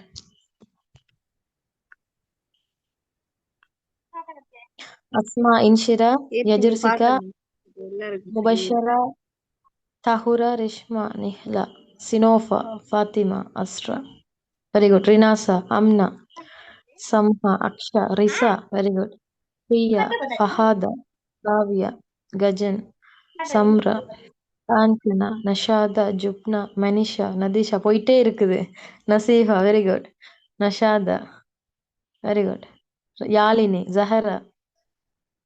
போயிட்டே இருக்குது. சரியா? பேர் வாசிக்க போனா அத்தனை பேரும் வாசிக்குவாங்க. வெரி குடா. அப்போ நீங்க ஒவ்வொரு 10 கேள்வி முடிய முடிய பாருங்க என்னால் எவ்வளவு சரி எடுக்கலாம். கடைசி இந்த இந்த நைட் கிளாஸ் முடிய போது சொல்லணும் 100க்கு எத்தனைன்னு சொல்லியா பாப்பேன் எத்தனை பேர் 100க்கு 100 எடுத்திருக்கீங்க. சரி, ஓகே. பிரேக் வேணுமா? இல்லையே. வேணாம். ஓகே, அனாவும் இருக்குதுன்னு பிரேக் தேவையில்லைண்ணே. சரி, நாம ஒரு 30வது கேள்வி பார்த்துட்டு பிரேக் கொண்டு எடுப்போம். ஓகே, பாருங்களா. 11வது கேள்வி. பின்வரும் சொற்களுள் கூட்டு வினையாக அமைந்த சொல். சரி, இவ கூட்டு வினைக்கு வருவோம். சரி, ஓகே.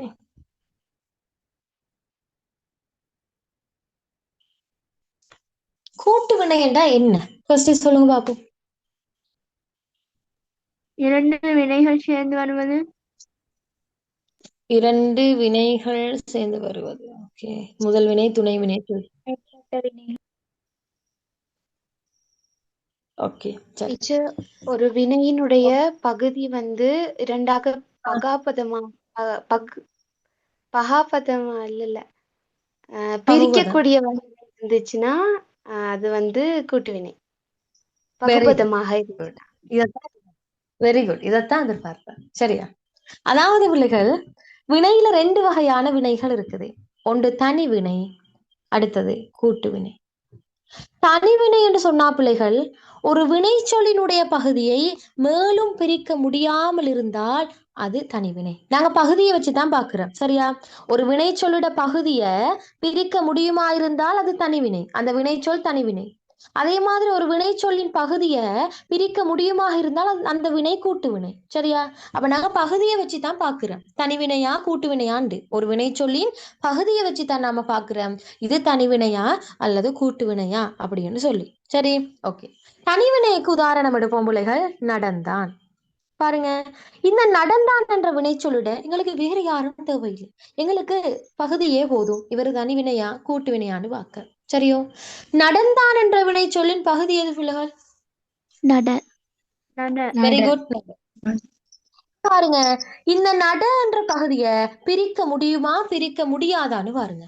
பகுதியைத்தான் பிரிக்க முடியுமா முடியாதான்னு பாருங்க. முடியாது.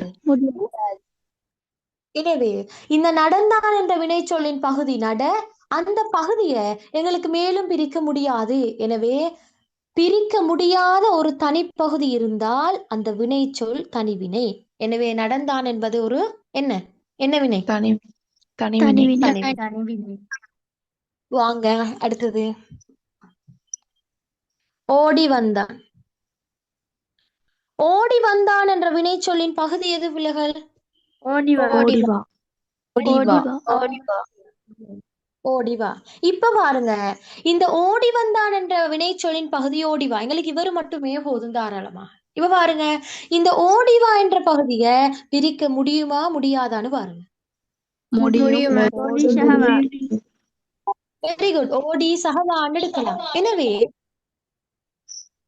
எனவே ஒரு வினைச்சொல்லின் பகுதி பிரிக்க முடியுமாக இருந்தால் அந்த வினைச்சொல்ல நாங்க கூட்டு வினை என்று சொல்லுவோம். அப்ப பகுதியை வச்சுதான் நாங்க பாக்குறோம், அவரு தனிவினையா கூட்டு வினையாண்டு. ஒரு வினைச்சொல்லின் பகுதியை பிரிக்க முடியுமா இருந்தால் அந்த வினைச்சொல் நாங்க சொல்லுறோம் கூட்டு வினைகள் அப்படின்னு. சரியா? விளங்கினதா? எனவே பிள்ளைகள், இப்ப நோட் பண்ணிக்கொள்ளுங்க. கூட்டு வினையின் நாங்க பகுதியை வச்சுதானே பாக்குறோம், தனி வினையா கூட்டு வினையான்னு சொல்லி. எனவே இலக்கணத்துல இருக்குது, கூட்டு வினையினுடைய பகுதிகள் 3 விதமாக வரலாம். எப்படி வரலாம்? எத்தனையாக வரலாம்? 3 வகையாக. கூட்டு வினையினுடைய பகுதிகள் 3 வகையாக வரலாம். முதலாவது வகை டைப் 1. சரியா? டைப் 1 ஒரு பெயரும் வினையும் சேர்ந்து வரும். பெயரும் இதே பிள்ளைகள் வினையும் பெயருமா வந்தா அது என்னதாக மாறும்? கூட்டு பெயர். கூட்டு பெயர் மாறிடும். எனவே பெயர் பிளஸ் வினையாக மாறலாம். உதாரணமாக எடுப்போம். எது எடுக்கலாம்? உத்தரவிட்டான்.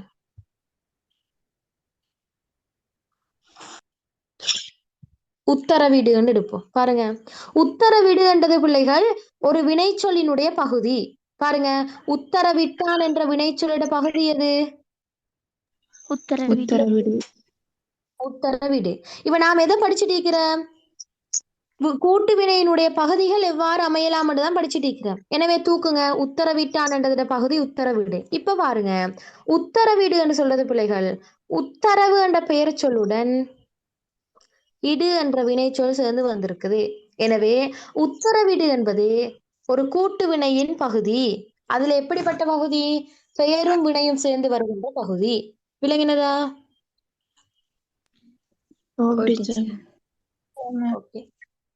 டைப் 2 என்னண்டா பிள்ளைகள்? ஒரு வினை சொல்லும் இன்னொரு வினை சொல்லும் சேர்ந்து வாருது. சரியா? ஒரு வினை சொல்லும் இன்னொரு வினை சொல்லும் சேர்ந்து வாருது. உதாரணமாக என்ன சொல்லலாம்? கண்டுபிடித்தேன். Very good. கண்டுபிடித்தேன். கண்டுபிடித்தேன் என்ற வினை எடுத்தண்டா எங்களுக்கு பகுதியை தான் நாம பாக்குறோமா? கண்டுபிடித்தேன் என்ற வினை சொல்லின் பகுதி எது? கண்டுபிடி. கண்டுபிடி. டீச்சர் இங்க சரியான மழை, நீங்க ரெக்கார்டிங் தருவீங்களா? இடியும் மின்னல் வரும். நான் ரெக்கார்டிங் தரேன். ஓகே ஓகே சரி பாருங்க. கண்டுபிடித்தேன்ல பகுதி கண்டுபிடி. இப்ப பாருங்க, இந்த கண்டுபிடின்னு சொல்றது பிள்ளைகள் கண்டு என்ற வினை சொல்லும் பிடி என்ற வினை சொல்லும் சேர்ந்து வந்தது. விளங்கினதா? எனவே எனவே கூட்டு வினைகள் பிள்ளைகள் ஒரு வினை சொல்லும் சேர்ந்து வரலாம். இப்ப நம்மட முபஷிரான்னு நினைக்கிறேன், கூட்டு வினைனும் போது அவ சொன்ன முதல் 2 வினைகள் சேர்ந்து வாரதுண்டு. சரியா? அதுல பிள்ளைகள் நீங்க படிச்சிருக்கீங்க, முதல் வினைகள் துணை வினைகள்னு படிச்சிருக்கீங்களா இல்லையா? முதல் வினையும் துணை வினையும் கூட்டு வினைதான். அது எப்படிடா, அந்த கூட்டு வினையில நாங்க 3 வகை படிக்கிறோமே, அதுல டைப் 2ல வரக்கூடியதா இவங்க. இப்ப நான் டைப் 2 எப்படி படிச்சேன்? வினை பிளஸ் வினைன்னு படிச்சு தந்தனா இல்லையா? கூட்டு வினைகள்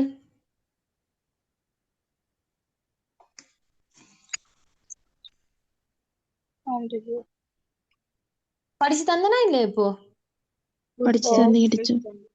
அதுல இந்த வினை பிளஸ் வினை கட்டமைப்புல வரக்கூடியதான் பிள்ளைகள் முதல் வினையாகவும் துணை வினையாகவும் வரும். அதுல முதலாவதா இருக்கிற வினை முதல் வினையாகவும் இரண்டாவதா இருக்கிறது துணை வினையாகவும் வரும். இல்லைங்கனதா? வேணுமெண்டா உதாரணம் எடுத்து பாருங்க. சரியோ? ஓகே. கூட்டு வினையில பிள்ளைகள் டைப் 3 ஒன்று இருக்குது, 3வது வகை ஒன்று இருக்குது. அது எப்படி உருவாகும்னு சொன்னா ஒரு இடைச்சொல்லுடன் ஒரு வினை சொல் சேருவாங்க.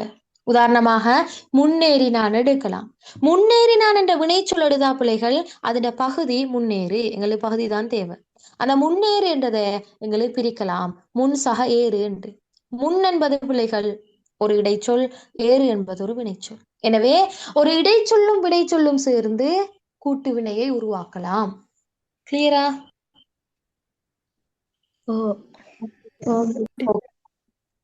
சரி, இப்ப கூட்டு வினைகள் நான் சொல்லி தந்தாச்சு. சரியோ? ஓகே. பாருங்க, பின்வரும் சொற்களுள் கூட்டு வினையாக அமைந்த சொல் எதுன்னு கேக்குறாங்க. முதலாவது கோபிப்பான், 2வது பயந்தனர், 3வது வந்தான், 4வது உத்தரவிட்டான், 5வது கதைத்தான். அப்ப இந்த வினை சொற்களோட பகுதி எடுத்து பாருங்க. அந்த பகுதியை பிரிக்க முடியுமாக இருந்தால் அதுதான் கூட்டு வினை. எது ஆன்சர்? Very good, உத்தரவிட்டான். இப்போ கிளியரா? Okay very good. ஓகே, 12வது கேள்வி பாருங்க. ஆடினான் எனும் சொல்லின் இடைநிலையாக அமைவது. ஓகே, பிரிச்சு பார்ப்போம். ஆடினான், ஆடு சக இன் சக ஆண் தான் ஆடினான். சரியோ? இதுல என்ன நடக்குதுண்டா பிள்ளைகள், புணர்ச்சியின் போது இது சேர போதோ இந்த டூனால் இருக்கிற ஊனை வெட்டிப்படும். இட்சகுல ஊனை வெட்டிப்பட்டு இந்த இட்டன்னா ஈனாவோட சேர்ந்துடுவாரு நைஸாக. கடைசியில ஆசக இட்சக இடியாக மாறி இந்த இன்னன்னா ஆனாவோட சேரும், நாவண்ணாக மாறும். கடைசியில் இருக்கிற இன்னன்னா அப்படியாக மாறும். எனவே இது ஆடினான் என்று வரும். சரியோ? எனவே இப்ப எங்களுக்கு அதல்ல விஷயம், ஆடினான் என்பது இடைநிலை எதுன்னு தான் கேட்கிறாங்க. பாருங்க, ஆடு சக இன் சக ஆண் தான் பிள்ளைகள் ஆடினான். எனவே இங்க இருக்கிற ஆடு என்பது பகுதி, ஆண் என்பது எது? விகுதி. இது இன்னது இடைநிலை. இது எப்படிப்பட்ட இடைநிலை? இறந்த கால இடைநிலை. வெரி குட், இறந்த கால இடைநிலை. எனவே ஆடினான் என்பது இடைநிலை இன்னன்னா. விளங்கினதா?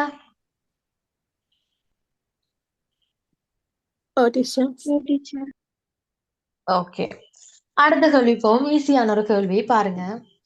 மனமெனும் தோணி பற்றி மதியெனும் கோலை ஊன்றி சினமெனும் சரக்கை ஏற்றி செறிகடல் ஓடும் போது என்பதில் பயின்று வந்துள்ள அணி யாது? என்ன அணி? இது ஓலவல்லையும் வரும்.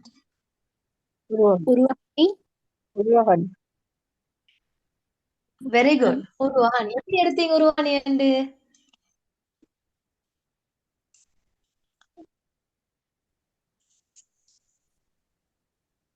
செறிகடல் மதியனும் கோலையும் மனத தோணி உருவாக்கி வெரி குட். இந்த பாருங்க பிள்ளைகள், மனம் எனும் தோணி பற்றி, இந்த தோணி பிள்ளைகள், அதாவது எங்களுடைய மனம் தோணிக்கு உருவகம் செய்யப்பட்டுள்ளது. அப்ப எங்க தோணி எது? எங்கட மனம். சரியா?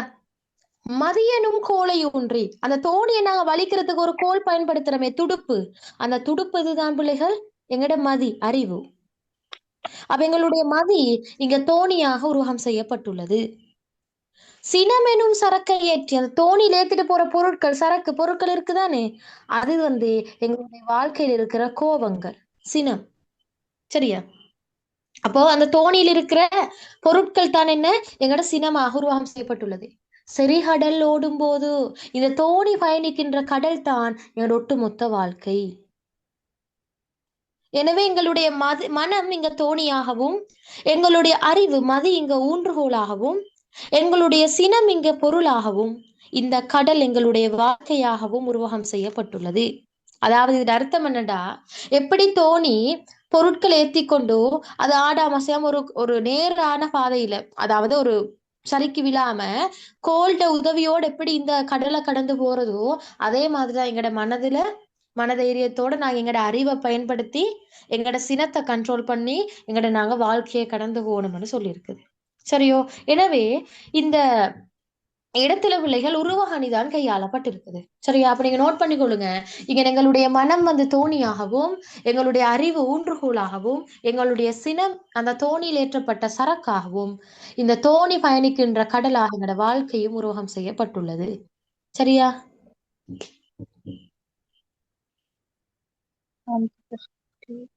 ஓகே. எனவே இங்கு வந்துள்ள அணி என்னன்னு கேட்டா பிள்ளைகள், உருவாக அணி. சரியோ? நோட் பண்ணிக்கொள்ளுங்களா? அது ஒரு ஈஸியான கேள்வி. சரி, அடுத்த கேள்விக்கு போவோம்.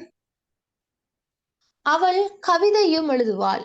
இதில் வந்துள்ள இடைச்சொல் குறிக்கும் பொருள் எது? எண்ணுமை. எண்ணுமை. அவள் எச்சம். கவிதையும் எச்சம். Very good. எச்சம். Very good. எச்சம். எச்சம். எண்ணுமைண்டா பிள்ளைகள் உண்ட தொடர்ந்து வந்த அது என்னகின்ற தன்மையில் இருக்கும் பாருங்க. சரி, உயர்வு சிறப்பு. உயர்வு சிறப்புல பிள்ளைகள் என்றது 2 விதமான சிறப்பு எடுத்து காட்டும். ஒன்று தாழ்வு சிறப்பு, அடுத்தது உயர்வு சிறப்பு. பாருங்க, நாயிலும் கேவலமானவன்னு சொன்னா அங்க இருக்கிற உம்மன்னா தாழ்வுபடுத்தி குறிக்குது. தாழ்வு இழிவுபடுத்தி குறிக்குது. அதே மாதிரி கவிஞரும் போற்றும் மனிதன் அல்லது அரசரும் வாழாத வாழ்வு வாழ்கிறான் இப்படி சொன்னால் அந்த இடத்துல இருக்கிற உம்மன்னா உயர்வுபடுத்தி கதைக்குது. பாருங்க, அரசரும் வாழாத வாழ்வு வாழ்கிறான். மைக் ஆஃப் பண்ணுங்க. அரசரும் வாழாத வாழ்வு வாழ்கிறான். இப்ப இதுல இருக்கிற உம்மன்னா அவன் வாழ்கின்ற வாழ்க்கை அரசரையும் விட மேலானது, நல்ல சிறப்பான வாழ்க்கையை வாழ்கிறான் என்று உயர்வுபடுத்தி கதைச்சிருக்குது. எனவே இங்க இருக்கிற உயர்வுபடுத்தி கதைத்துள்ளது. எனவே எங்களுக்கு இதை சொல்லலாம் உயர்வு சிறப்பு என்று. அடுத்தது பாருங்க, இழிவு சிறப்பு. நான் சொன்னேன் நாயிலும் கேவலமானவன். பாருங்க, இங்க இருக்கிற உம்மன்னா நாயை விட கேவலம், அவன் தாழ்வாக அவனை கதைச்சிருக்கிறான். எனவே இங்க தாழ்வு சிறப்பு. அடுத்தது முற்றுமை. முற்றுமைக்கு எப்படி சொல்லலாம்? எல்லோரும் வந்தனர். Very good. எல்லோரும் வந்தனர். இந்த முற்றுமையில பிள்ளைகள் பாசிட்டிவும் இருக்குது, நெகட்டிவும் இருக்குது. எல்லோரும் வந்தனர் என்றா பாசிட்டிவ், ஒருவரும் வரவில்லை என்றால் எதிர்மறை. எதிர்மறை. ஆனா முற்றுமையில தான் வரும். ஆனா முற்றுமையில எதிர்மறைக்குள்ள வரும். அடுத்தது எண்ணுமை. எண்ணுமை எப்படி சொல்லலாம்? உதாரணம் எண்ணுமைக்கு நானும் அவனும் கடைக்கு சென்றோம்.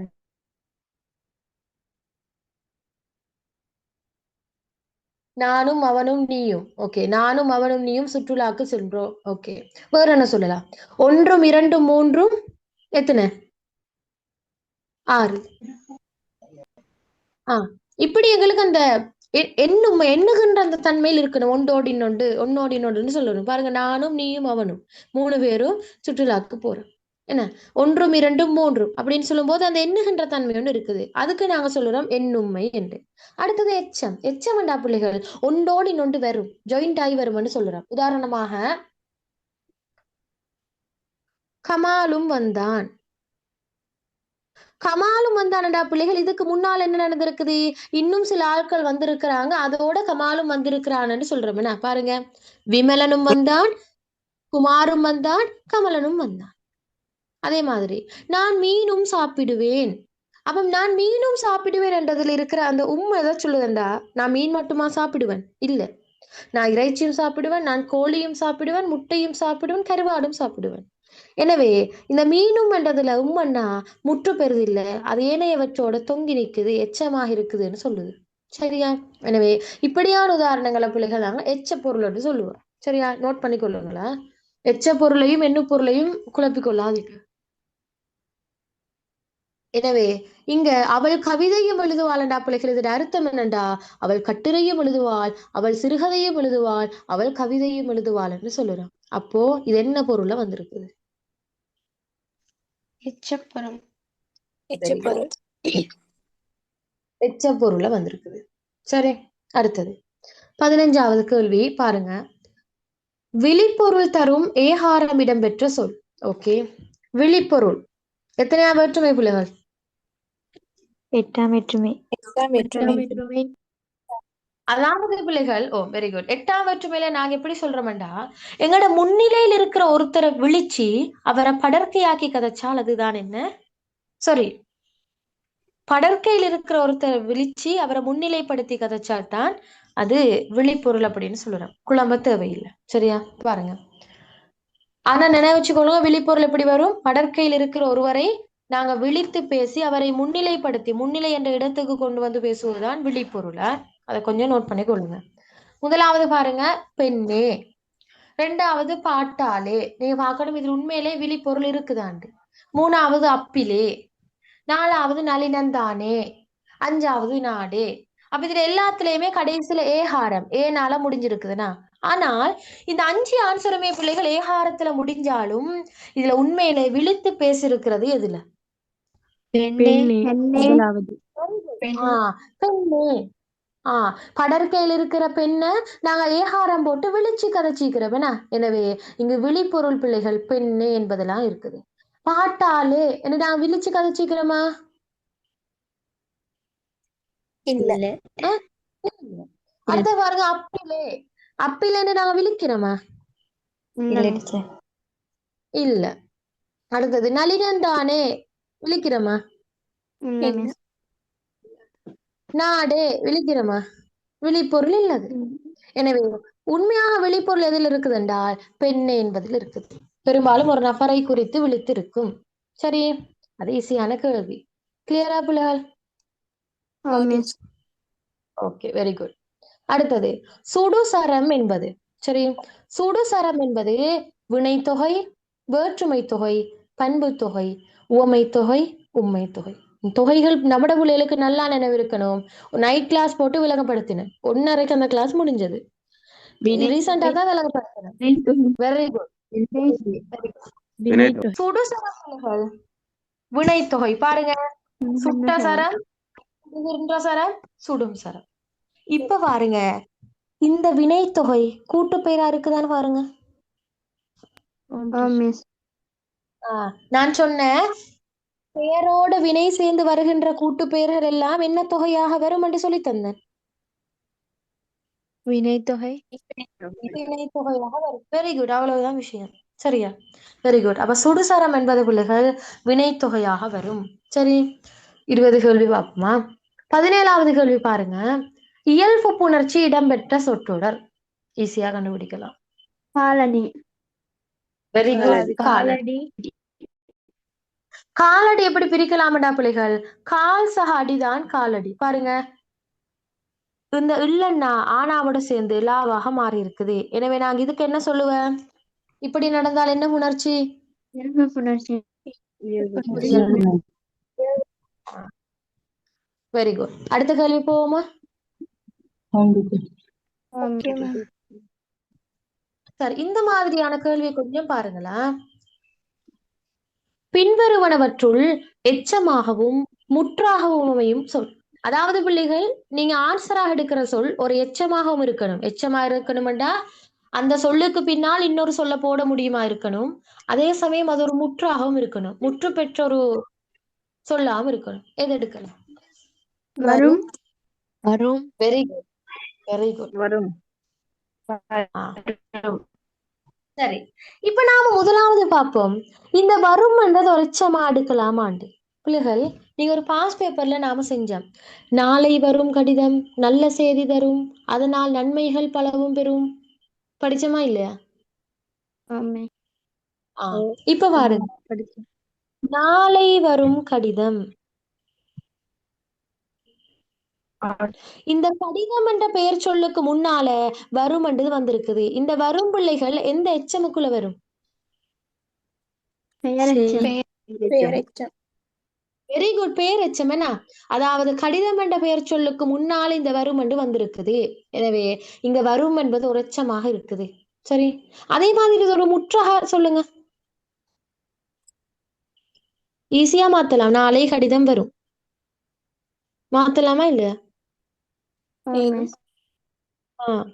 இப்ப நாளை கடிதம் வரும்னு பார்த்தா பிள்ளைகள், இந்த வாக்கியத்துல வரும்ன்றது முற்று பெற்று இருக்குது. பினிஷ், இவரோட முடிஞ்சு முற்று பெற்றுட்டு. எனவே இந்த வரும் முற்றாக வந்திருக்குது.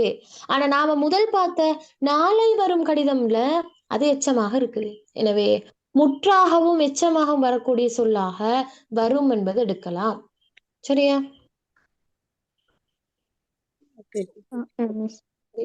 Very good, very good. இப்படியான கேள்விகளை பார்க்கணுமா? பெரும்பாலும் வந்து உம்ல முடிஞ்சிருக்க கூடியதாக இருக்கும். உதாரணமா பாருங்க, ஓடும். நாம் சொல்றோம் ஓடும் நீர் என்று சொன்னா அது எச்சம். என்ன? நீர் ஓடும்னு சொன்னா அது முற்று. என்ன?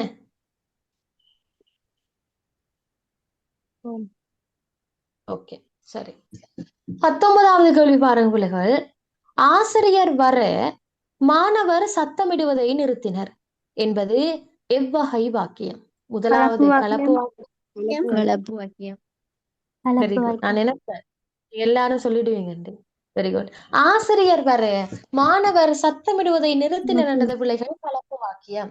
கலப்பு வாக்கியம் மாதிரி தான் நான் சொல்லி தந்திருக்கிறேன். தலைமை தொடர் ஒன்று இருக்கும், சார்பு தொடர் ஒன்று இருக்கும்.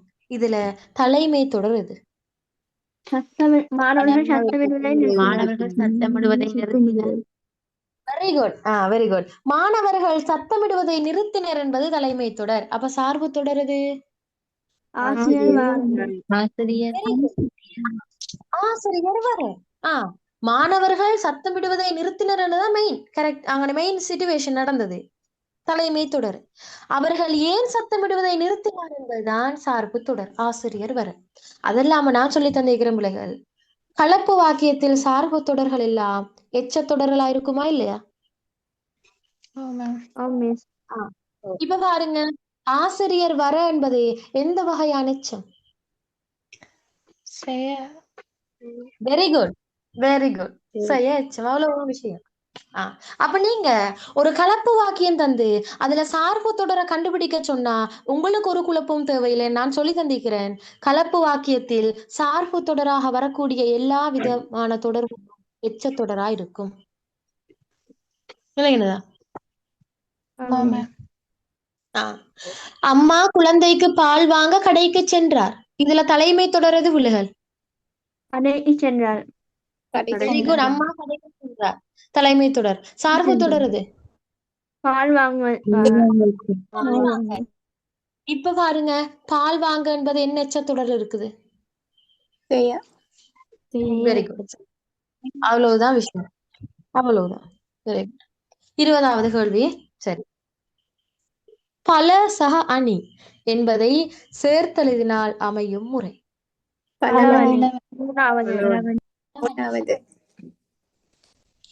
Very good. 3வது. எப்படி எடுத்தீங்க 3வது?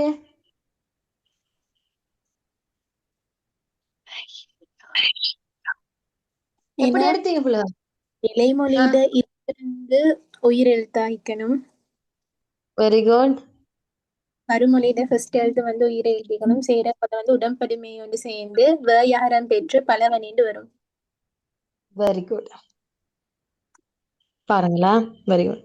நிலைமொழியினுடைய இறுதி எழுத்து உயிரெழுத்தா இருக்குது, இல் சக ஆ. எனவே இறுதி எழுத்து உயிரெழுத்து. வறுமொழியினுடைய முதல் எழுத்தும் உயிரெழுத்தா இருக்குது. ஆனா நான் சொல்லித்தந்த ஞாபகம் இருக்கும். நிலைமொழியினுடைய இறுதி எழுத்து உயிரெழுத்தாகவும் வறுமொழியினுடைய முதல் எழுத்து உயிரெழுத்தாகவும் இருந்தால் உடம்படுமைகள் வரலாம். ஒன்று ஈயன்னா இவ்வண்ணா வரலாம் சொன்னேன். அதுல ஈயன்ன வரணுமா இருந்தா கண்டிஷன் இருக்குது. ஈயன்ன வரணுமா இருந்தால் நிலைமொழியிட இறுதியில இ இ ஐ என்ற உயிரெழுத்துக்கள் தான் இருக்க வேணும். சரியா? இப்ப பாருங்க, ஈயன்னா போடலாமா இவ்வண்ணா போடலாமான்னு பாருங்க. நிலைமொழியிட இறுதியில என்ன உயிரெழுத்து இருக்குது பிள்ளைகள்? இல் சக அ.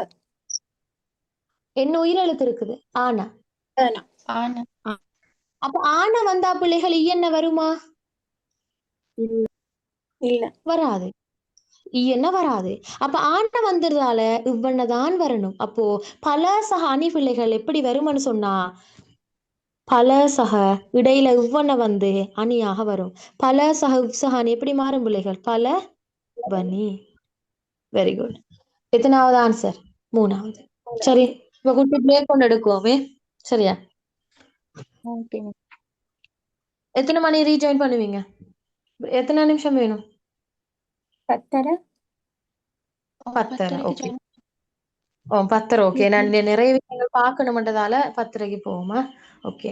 அப்ப லீவ் ஆகலாம் பிள்ளைகள். சரியா? சரியா ஒன் டைமுக்கு 10:30க்கு வாங்க. டீச்சர் இதே லிங்க்ல இதே லிங்க் தான். சரியா? ஓகே. தேங்க்யூ பிள்ளைகள். சரியா 10:30க்கு வரணுமா? ஓகே, நான் வைண்ட் அப் பண்றேன், வாங்க.